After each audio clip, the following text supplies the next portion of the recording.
Welcome back to The Breakdown with me, NLW. It's a daily podcast on macro, Bitcoin, and the big picture power shifts remaking our world. The Breakdown is sponsored by Nexo.io, Chainalysis, and FTX, and produced and distributed by CoinDesk. What's going on, guys? It is Tuesday, August 16th, and today we are talking about an update about how crypto companies can access the Federal Reserve System. Before we get into that, however, if you are enjoying The Breakdown, please go subscribe to it, give it a rating, give it a review, or if you want to dive deeper into the conversation, come join us on the Breakers Discord. You can find a link in the show notes or go to bit.ly/breakdownpod. Also, a disclosure as always, in addition to them being a sponsor of the show, I also work with FTX. Listen, this is what summer is supposed to feel like. Right now, and by right now I mean literally today, could be wrong even by the time you're hearing this, markets are pretty tame. They seem to have settled into a bit of an equilibrium where moves are small in either direction. You can tell that markets are pretty tame because people have a lot of time on Twitter to argue about complete and utter BS. Right now we're in the phase where people decide to pick fights about stuff they hate. See, for example, Kobe's fight with the entire NFT space. Now, obviously there are some things that have big fallout that we're still dealing with. Tornado Cash has been a huge topic of conversation, and it's now morphed into a discussion about censorship at the base layer and how Ethereum's move to proof of stake potentially impacts compliance with sanctions at that level, which frankly feels like a really important conversation. We haven't really seen potential regulatory fallout from the UST, Celsius, and 3AC failures, but that's something that could be in our future. But still, at least for this moment, there are just a group of relatively small stories, so let's talk about the most important of them and see if we can't figure out which way the puck is headed. We start with some important, if highly technical news from the Federal Reserve in terms of how new types of financial companies, like crypto companies, can access Fed plumbing. On Monday, the Federal Reserve released its final guidance for novel financial institutions to access master accounts with the Fed. Master accounts are the accounts that allow financial institutions to have direct access to the Fed's interbank clearing and payment systems. They are critical to participation in the domestic and international banking system without having to use institutions as a banking partner, i.e., they allow financial institutions direct access to the Fed without another intermediary. In a statement, Fed Vice Chair Lael Brainard said, "The new guidelines provide a consistent and transparent process to evaluate requests for Federal Reserve accounts and access to payment services in order to support a safe, inclusive, and innovative payment system." The final guidance is, quote, substantially similar to proposals made in March 2021 and supplemented 1 year later. The supplemented proposal was open to public comment, which garnered more than 300 responses. The guidance provides for the creation of a 3-tiered review system where Tier 1 institutions that had obtained federal insurance would be subject to a streamlined review. Tier 2 institutions which did not have FDIC insurance but which were otherwise regulated federally would go through a more rigorous review. Tier 3 institutions would be firms that are regulated under state charters and, quote, not federally insured and not subject to prudential supervision by a federal banking agency. They would receive the most robust scrutiny before being granted a master account with the Fed. Now, this third tier would be where companies like Wyoming state-chartered crypto banks, which have ongoing applications for master accounts, would fit into the framework. This includes Custodia, which was formerly called Avanti, and Kraken. Some of these sorts of institutions have, quote, novel charters, which in some cases limits the activities they can participate in, require them to maintain full reserves, or allow them to utilize crypto assets in their banking activities. These novel charters have raised concerns at the Fed that they will bring novel risk to the financial system. However, the refusal to grant access to institutions with novel charters, including fintech banks and crypto banks, has limited their ability to access the U.S. financial system on a level playing field. David Knitsky, the CEO of Kraken Bank, told CoinDesk at the time of their application for a master account, quote, "There's nothing novel in terms of the factors they're including here. It's exactly the type of thing that the Federal Reserve is looking at in terms of risk to the reserve itself, risk to the payment system, and risk to the economy." Earlier this year, both Kraken and Custodia received routing numbers for master accounts, which is a key step in the process, but not necessarily an indication that their applications would be successful. Indeed, the process had drawn on so long that in June, Custodia sued the Fed. I covered this in a show called Crypto Fights Back about how crypto was availing itself of the legal system when regulatory processes were taking too long. Custodia raised allegations that the Fed had violated its mandatory 1-year deadline on deciding the bank's application, which was lodged first in October 2020. This issue was also raised by Wyoming Senator Cynthia Lummis during Fed Chair Jerome Powell's confirmation hearing before Congress in January. Powell said that the Fed wanted to be very careful, as granting master accounts to banks with novel charters would be, quote, hugely precedental. He cited concerns that hundreds of institutions would soon apply, with implications for the, quote, broader safety and soundness of the financial system. On the same day that Custodia sued the Fed, Cynthia Lummis and Kirsten Gillibrand announced their bipartisan crypto regulation bill called the Responsible Financial Innovation Act. The bill included a provision that would require the Fed to process applications, quote, on an equitable basis and in order of receipt.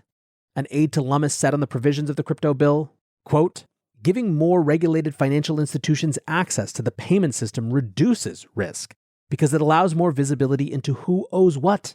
And if there's a systemic crisis, if a bank were to fail, there wouldn't be as many ripple effects in the economy. Now, of course, the naysayers think all of this is just creating more risk.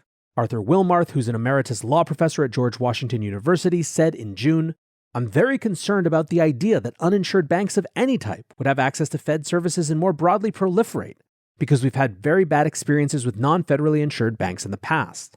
I'm concerned they'll become more systemically important and would end up needing us to bail them out if it looked like they're going to fail. It continues to be hilarious to me how much the old world of academia and financial experts always seem to talk about crypto institutions needing bailouts, when we're basically the one industry at scale where the government hasn't had to step in and businesses and people can still actually fail. Regardless, folks in the know understand that this is an important, if admittedly inside baseball step. Jeff John Roberts, the crypto editor at Fortune magazine, says this is big, as a Fed master account is a big part of operating a bank. The Fed has been withholding approval from prudent law-abiding crypto applicants for no apparent reason. Anyways, at the end of the day, this is a small but important step. The two most important parts of it, to me, seem to be first, giving novel institutions a path to direct access rather than just going through an intermediary. But beyond that, the big thing here is just the transparency. One of the big complaints from Custodia is just not having any idea what's going on or what they need to do. Now, a last note on this topic, today is technically the deadline for the Federal Reserve to file a response to Custodia around its lawsuit, so I will keep an eye out for anything interesting on that front. In times like these, security of your assets should be your number one priority. If you want to offset risk as much as possible and still stay in crypto, you need a trusted partner by your side. Nexo is a security-first company that manages risk by relying on mechanisms such as over-collateralization, real-time auditing, and insurance on custodial assets. Learn more about Nexo's reliable business model and start your crypto journey at nexo.io. That's nexo.io. Eager to make more informed decisions around crypto? Chainalysis is here to help. Chainalysis demystifies cryptocurrency by providing industry-leading compliance, market intelligence, and investigations support for all crypto assets for organizations like Gemini, Crypto.com, and BlockFi.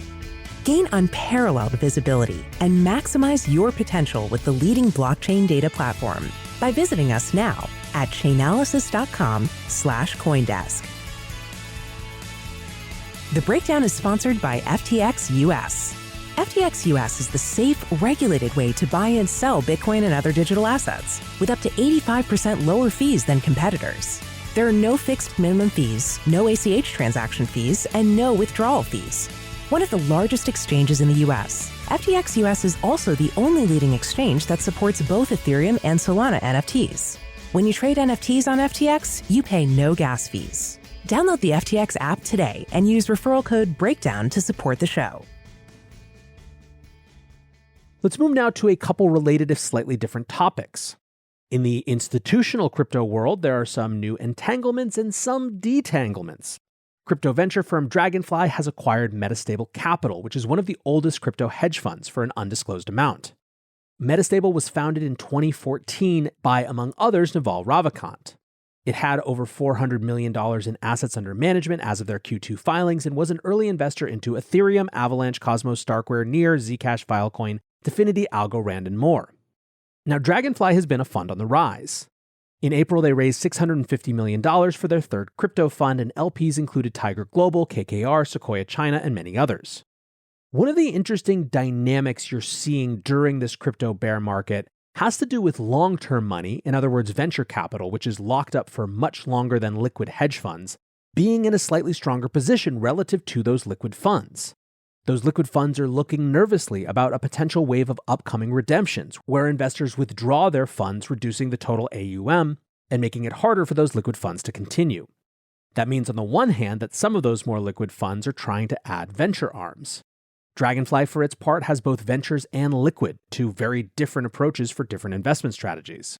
On top of this, though, pretty much all funds in the crypto space are thinking about how to position themselves for just a very different type of investment environment than previous venture capital.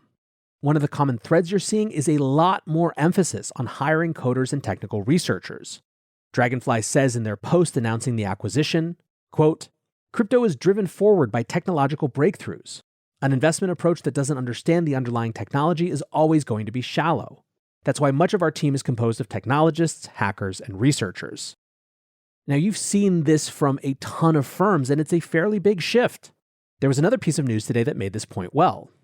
Jump Crypto, which is the crypto arm of the massive Jump trading group, has been building in crypto for a while now.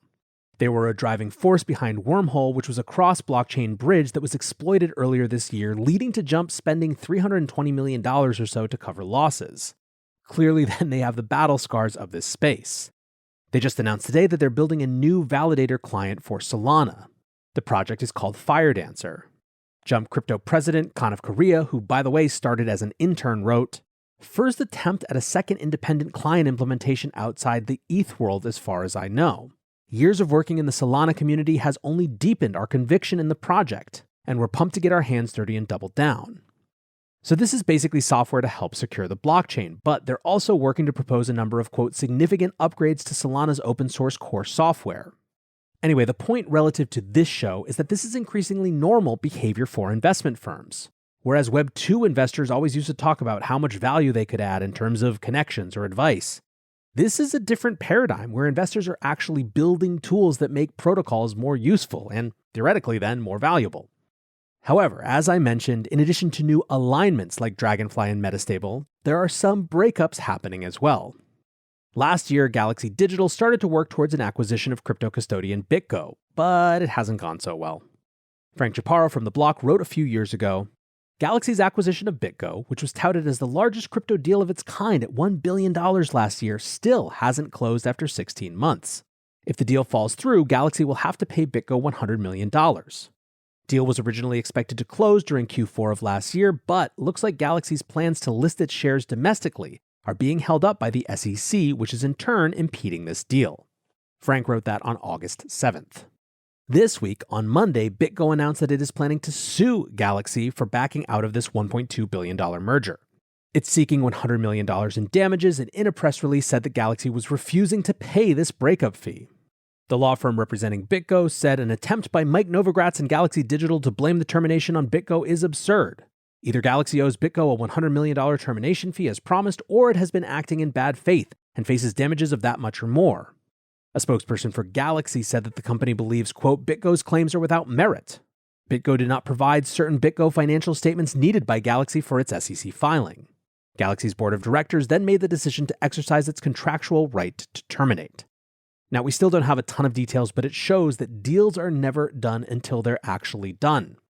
Staying on this theme of institutions, despite a down market, the big guys keep nudging in. Steve Cohen, the billionaire behind hedge fund Point72 Asset Management, is setting up a crypto-specific asset management firm. The hedge fund manager has been investing in crypto privately since 2018. The new firm, which is still in the planning phase, will focus on trading spot cryptocurrencies as well as offering crypto derivatives and providing capital to external crypto hedge funds. Earlier this month, Cohen had backed out of plans to make a personal investment in crypto trading firm Radical. Right now, I would characterize Point72's best contribution to crypto as helping Travis Kling learn about trading in his formative years before he started his own fund, so we'll see if they can top that now. A last note on institutions that relates to markets. We had been in a string of institutional inflows since around the end of June when markets troughed. For 6 weeks in a row, we've seen net inflows into crypto funds. Indeed, July's $471 million or so of net inflows almost completely erased June's $481 of net outflows. But last week, that streak came to a stop, with a very minor outflow of $17 million. James Butterfill, who's CoinShares investment manager, wrote in a report, It's difficult to discern if this is a meaningful change in sentiment given its small size, although minor outflows were seen across a broad set of providers. It also comes at a time of low trading volume and a recovery in prices, suggesting there could be an element of minor profit-taking. As you can see, this is very much within our theme of what summer is usually like. But our last topic in the realm of crypto today is a bit of an update on the situation with Celsius. The crypto lender who filed for bankruptcy last month appears to be running out of money. According to a court filing made on Monday, the firm is projected to run out of cash by October. The filing also said that the firm has $2.8 billion less crypto than it owes depositors. Last month's bankruptcy filing from Celsius acknowledged a $1.2 billion hole in the balance sheet, but included an estimated value for the firm's mining equipment and other unspecified assets. One of the most concerning holes to people is the one with their Bitcoin holdings. The filing stated that Celsius owes 104,962 BTC, but only holds 14,578 BTC and 23,348 wrapped BTC. That's a deficit of around 1.6 billion at current Bitcoin prices, which will obviously increase if Bitcoin's price goes up. The firm also holds about $1 billion less Ether than it owes to users, but it does own 410,000 staked Ether, which would make up a significant amount of that shortfall. Still, this wasn't what most of crypto was discussing regarding Celsius. This morning, a Financial Times story posted about how Celsius CEO Alex Mashinsky took control of the firm's trading strategy at the beginning of the year. The context was the January Fed meeting. Quote, "In the days before the Fed met, Mashinsky personally directed individual trades and overruled executives with decades of financial experience, according to multiple people familiar with the matter. In one case, Mashinsky ordered the sale of hundreds of millions of dollars worth of Bitcoin, refusing to wait to double-check Celsius's often unreliable information on its own holdings. Celsius, which at the time held $22 billion of customer crypto assets, bought the Bitcoin back a day later at a loss. Quote, he was ordering the traders to massively trade the book off of bad information, one source said. He was slugging around huge chunks of Bitcoin. Now, this story remains, like a lot of things around Celsius, a bit unclear. There are points and counterpoints from different anonymous sources within the piece. Still, it's Financial Times and it's well-sourced, and it's a fairly good secondary document on what the last 6 months inside Celsius were like. So, there we have it. Crypto proceeds on. It continues to work its way into TradFi. Institutions continue to get involved, in part in traditional ways like consolidation during bear markets, and in part in non-traditional ways, like investors building products and protocols that sit on top of their investments. And of course, we continue to learn more about the contagion of 2022 and what the fallout might be. For now, I want to say thanks again to my sponsors, Nexo.io, Chainalysis, and FTX for supporting the show, and thanks to you guys for listening. Until tomorrow, be safe and take care of each other. Peace.